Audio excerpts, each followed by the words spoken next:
Hello, English learners. Welcome back to English Pod. My name is Marco. And my name is Catherine. And today, I think we're hitting the gym, Marco. We need to be healthy. We've gained weight over the winter, I think. I think so. And being in an office, it doesn't give you much opportunity to go and exercise and really get a lot of work. Exactly. Done so during the day. That's why we're going to the gym on this occasion. Mm-hmm. We're going to be pumping some iron. We're going to be working out. So why don't we take a look at vocabulary preview and see what this means? Vocabulary preview. All right. So to pump iron, what does that mean? All right. Well, to pumping iron means lifting weights. Okay. So we're pumping iron. We're lifting weights. Because, weights are made of iron. Right. That's what makes them so heavy. All right. So we're pumping iron. Good. And, well, we're going to be giving you guys some pointers. Pointers. Right. All right. So you might have heard the word point before. Well, pointers is another word for tips. All right. So we're going to be giving you tips or advice. Yep. So you're going to get some help today from the trainer. All right. So we're going to jump right into this dialogue. And when we come back, we'll be talking more about what's going on.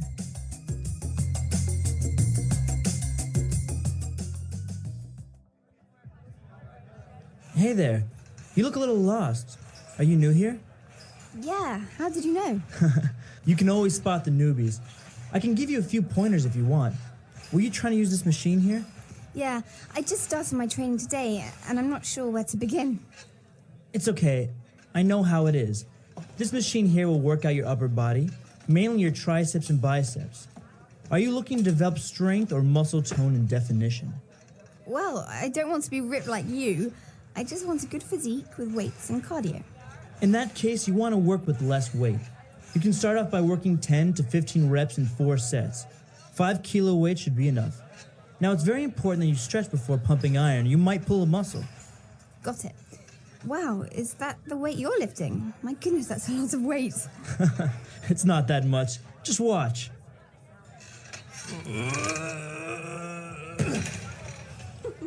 I'm okay.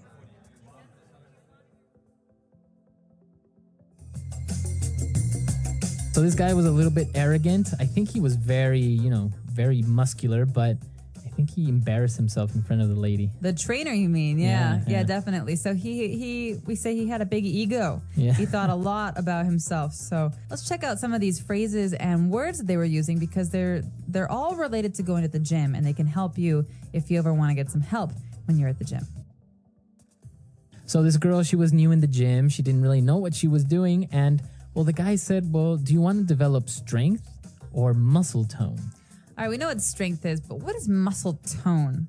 Okay, so if you want to develop muscle tone or to have muscle tone, it means that you have healthy muscles, not like huge, big muscles, right? But you have a nice body.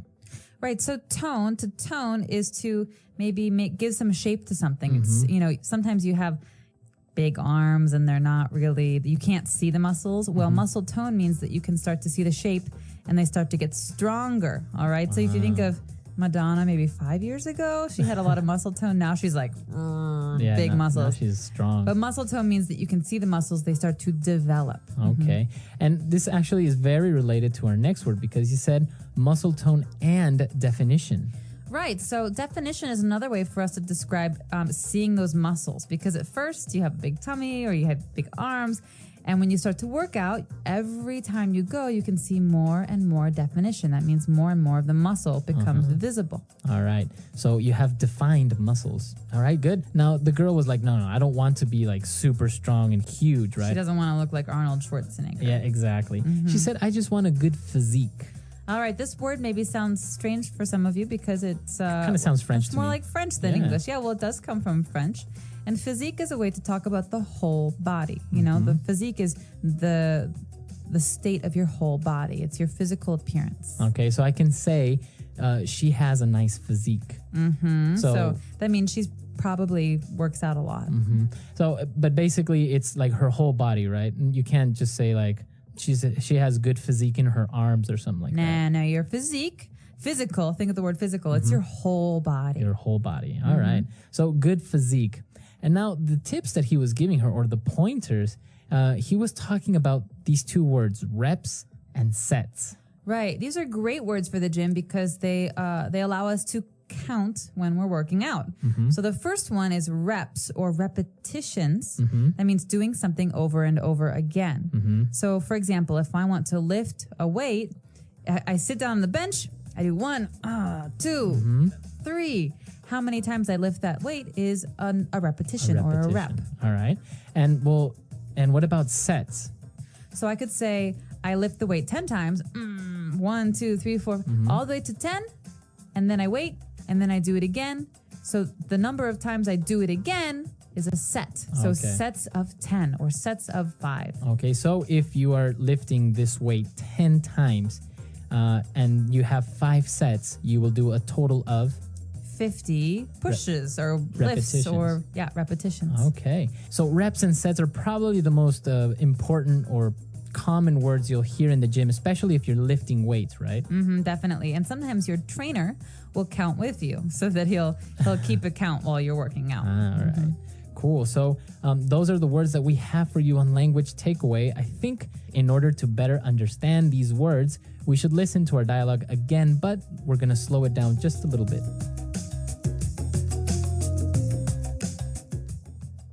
Hey there. You look a little lost. Are you new here? Yeah, how did you know? You can always spot the newbies. I can give you a few pointers if you want. Were you trying to use this machine here? Yeah, I just started my training today. I'm not really sure where to begin. It's okay. I know how it is. This machine here will work out your upper body, mainly your triceps and biceps. Are you looking to develop strength or muscle tone and definition? Well, I don't want to be ripped like you. I just want a good physique with weights and cardio. In that case, you want to work with less weight. You can start off by working 10 to 15 reps in 4 sets. 5 kilo weights should be enough. Now, it's very important that you stretch before pump and iron, or you might pull a muscle. Got it. Wow, is that the weight you're lifting? My goodness, that's a lot of weight. It's not that much. Just watch. I'm okay. All right, so you might have heard some other phrases in there that sound interesting or new to you, and that's why we're going to go into the Fluency Builder part of the lesson where we can talk about sounding more fluent in English. Fluency Builder. All right, so the girl, she was a little bit lost, right? So this guy was trying to help her out. Yeah. I think it was her first time in the gym. It was, and she doesn't really know where to start, which is a common problem for people who go to the gym for the first time. So the guy said, well, yeah, I know how it is. How what is? Exactly, how It's what a is. very strange phrase because...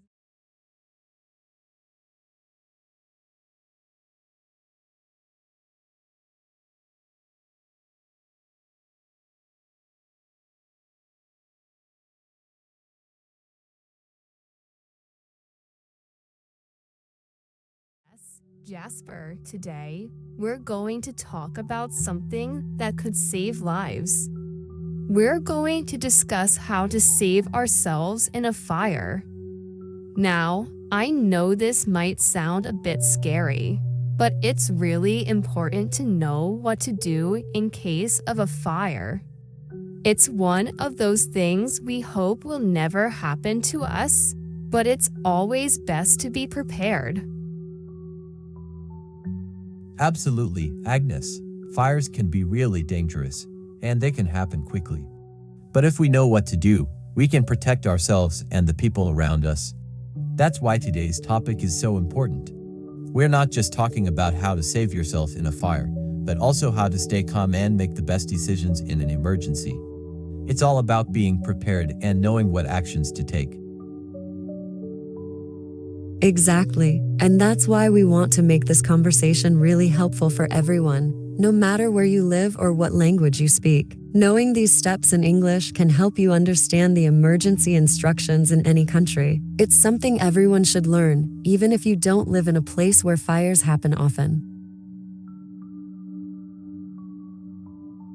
Yes, Agnes, and let's be honest, in an emergency situation like a fire, knowing what to do can make the difference between life and death. Fires move fast, and things can get scary really quickly. But if we stay calm and know the right steps, we can save ourselves and others.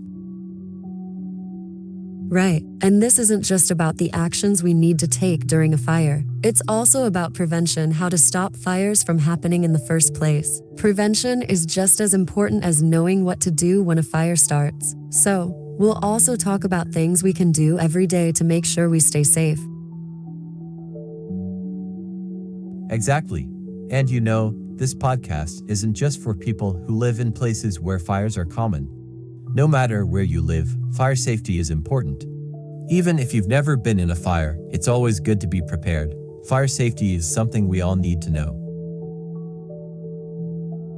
And the best part is that we can all learn these simple steps, no matter what level of English we speak. So, thank you for tuning in today, and we really hope you find this topic useful. We want you to feel confident in case of an emergency. Yes, and we're really grateful to have you here with us. So, let's start talking about the first thing you should do in case of a fire. The most important step is to stay calm. I know that sounds hard to do, but if we stay calm, we can think clearly and make better decisions. That's so true, Jasper. When a fire happens, people often panic. They get scared and don't know what to do. But if we can stay calm and remember the steps we've learned, we'll be able to act quickly and safely. So, what should we do first if we're inside a building and we hear a fire alarm or smell smoke? Well, the first thing is to check if there's smoke or fire near you. If you're inside a room and the door feels hot, don't open it. The fire could be right on the other side. Instead, try to stay low to the ground because smoke rises. If the air near the floor is clearer, it'll be easier to breathe. That's right. And if you're able to, call 911 or the emergency number in your country. Don't wait too long. As soon as you realize there is a fire, it's important to call for help. You don't want to wait until the fire is too big. The sooner you call, the sooner help can arrive. Exactly. And if you're in a building with other people, it's important to warn them, too. Shout, knock on doors, or do whatever you can to make sure everyone knows. If there's an exit nearby, head toward it right away. But if the way to the exit is blocked by fire or smoke, you need to find another way. Yes, and when you're leaving the building, try not to use the elevator. Elevators can be dangerous in a fire because they can stop working, or the fire can trap you inside. Always use the stairs. That's a very important point, Agnes. Using the stairs is much safer. And when you leave, try to stay calm and move quickly, but don't push or shove anyone. Everyone needs to get out safely, and staying calm helps everyone. Exactly. And if you can't escape, it's very important to stay where you are. Try to block the smoke by covering the cracks in the door with a cloth or towel. Stay near a window if possible, and wave something bright like a cloth or flashlight to get the attention of the firefighters. Great advice, Agnes. And remember, never go back into the building once you've left, even if you think you forgot something. It's much safer to wait outside and let the firefighters handle the situation. And always remember, your safety is the most important thing. Don't try to be a hero by going back in for something. Fires are dangerous, and it's better to be safe. Yes, being safe and following these steps can save your life. So, make sure you know what to do before a fire happens. We'll go into more details about other important steps and tips later, but this is the most important thing to remember. Stay calm and know what to do. Thank you, Jasper. Yes, we've talked a lot about staying calm and making sure you know the basic actions to take when a fire happens. Now, let's dive deeper into some more details that can help keep you safe. As we mentioned earlier, knowing how to react during a fire is crucial, but it's also very important to think ahead about fire safety and prevention. So, let's explore some practical tips for preventing fires in the first place. When we think about fires, we often think about accidents that happen because of things we might not even notice every day. One of the main things we can do to prevent fires is to keep our homes and workplaces safe. It might seem like a small thing, but something as simple as checking your smoke detectors regularly can make a big difference. Yes, that's such a great point, Agnes. Smoke detectors are one of the easiest ways to protect yourself from fire.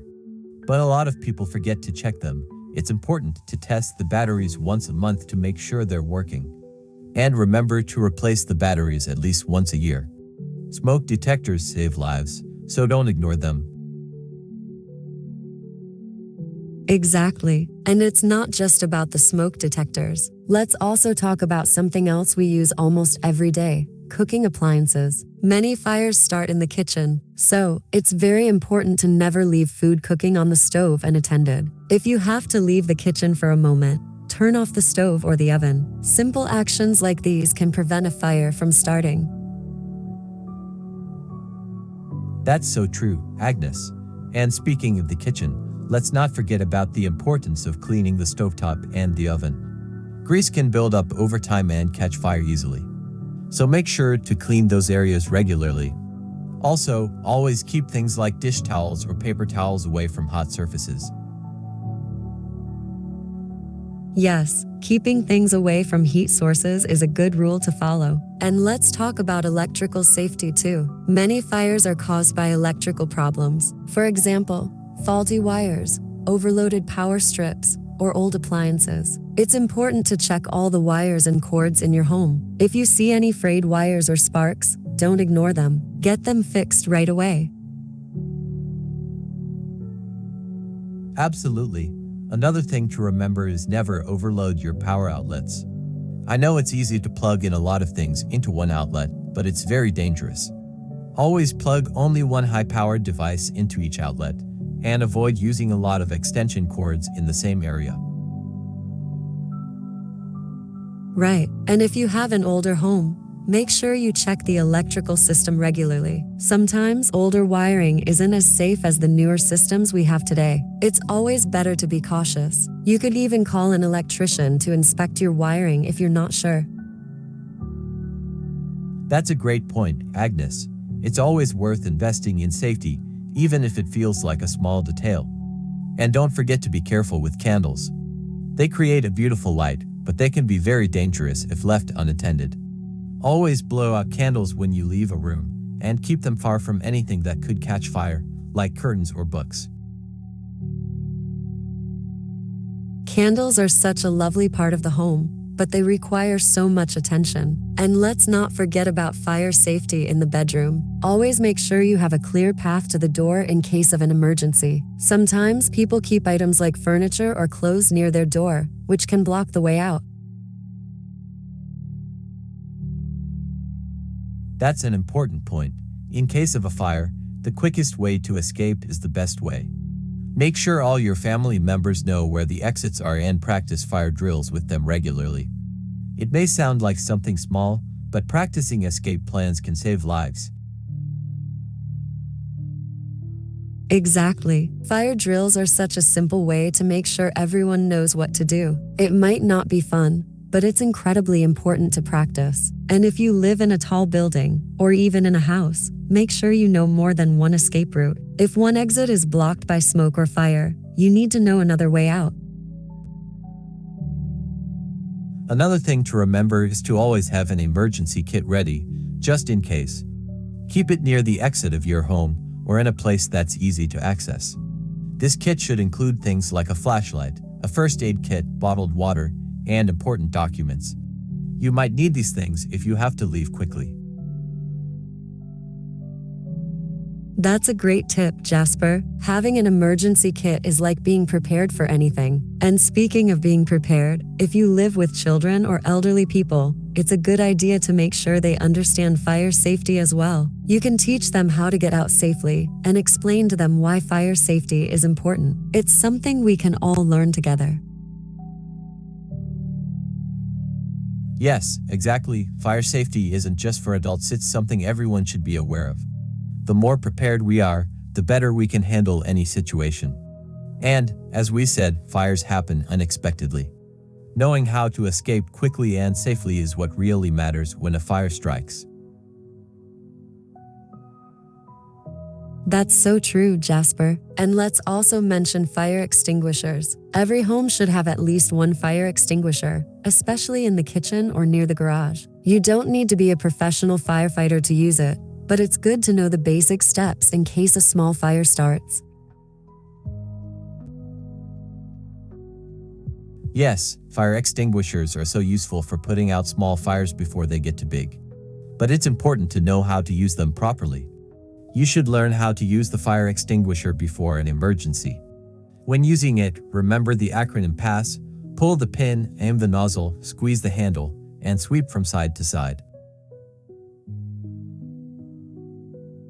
That's a great reminder, Jasper. And as we're talking about fire safety, let's not forget the importance of teaching fire safety in schools. If you have kids, it's great to know that many schools do fire drills and teach fire safety as part of their curriculum. But as parents or guardians, it's also helpful to talk about it at home. Yes, the more people talk about fire safety, the better prepared everyone will be. And for those of you learning English, we hope this information helps you understand important vocabulary related to fire safety and emergency situations. Knowing the words can help you in